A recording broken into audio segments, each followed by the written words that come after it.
President Biden has called Russian President Vladimir Putin, quote, a war criminal for the first time. It comes after Ukrainian President Volodymyr Zelenskyy virtually addressed Congress yesterday, pleading for more aid to impose and also to impose a no-fly zone over the country as Russian forces step up their attacks. Nancy Cordes reports on that. I think he is a war criminal. The White House says President Biden was, quote, speaking from the heart about Vladimir Putin's barbaric actions when he made that declaration. It came after weeks of the White House carefully skirting the term war criminal as the State Department investigates. Putin's spokesperson called the comment unacceptable and unforgivable. The world is united in our support for Ukraine. Earlier in the day, Mr. Biden announced an additional $800 million worth of military aid going straight from the U.S. to Ukraine. It includes 9,000 shoulder-mounted Javelin missiles, 800 Stinger anti-aircraft systems, and more than 20 million rounds of ammunition. He's also giving Ukraine 7,000 grenade launchers, more guns, and special anti-tank drones known as Switchblades. I don't know what a Switchblade drone is, but it sounds like it should be going to the Ukraine. Where they can But all that still does not fulfill the top requests from Ukrainian President Volodymyr Zelenskyy. Being the leader of the world means to be the leader of peace. In an emotional appeal to Congress Wednesday, Zelenskyy begged the U.S. to help impose a no-fly zone over his country. We're a superpower, and Zelenskyy challenged us to act like it.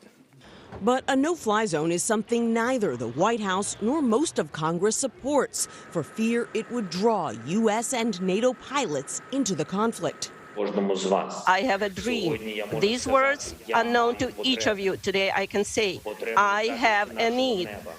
I need to protect our sky. As a fallback, Zelenskyy urged the U.S. to help him secure more MiG-29 fighter jets. President Biden should allow those MiGs to go to Ukraine today. All right, so for more on all of this, I want to bring in CBS News congressional correspondent Scott MacFarlane. Let's dig into this, Scott. First off, President Biden calling Vladimir Putin a war criminal. What is the significance of that? It's the first time he's used that phrase publicly, Anne-Marie. And though we've all been seeing the videos and seeing the images, it does take another layer of equivocation and ambiguity out of what America and what the president believes is happening in Ukraine.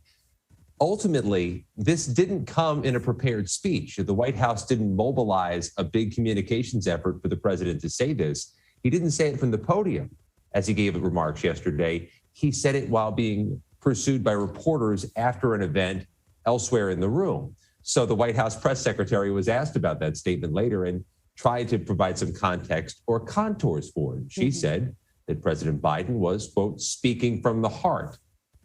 There is pushback from the Kremlin, as one would expect. The Kremlin spokesman says what the president said yesterday was unacceptable and unforgivable.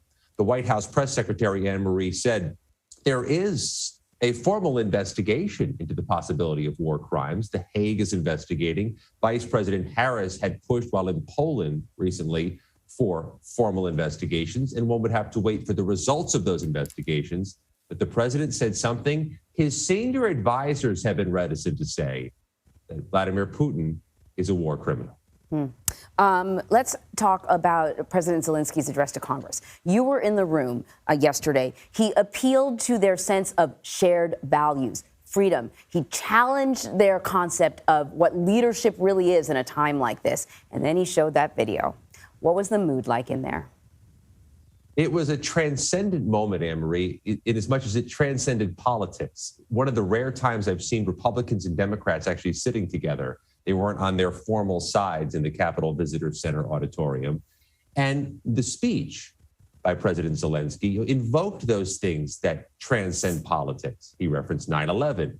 He referenced Pearl Harbor, the words of Dr. King, as he's done in his other remarks in other countries. In Germany today, he referenced tear down that wall. In Canada, he referenced Ottawa. In his remarks to Great Britain, he referenced Churchill. This is a sophisticated information effort by Ukraine, and it really felt that way in the room. We saw a number of members of Congress wearing the blue and gold, the neckties, lapel pins. Some of the members had bright yellow blazers on.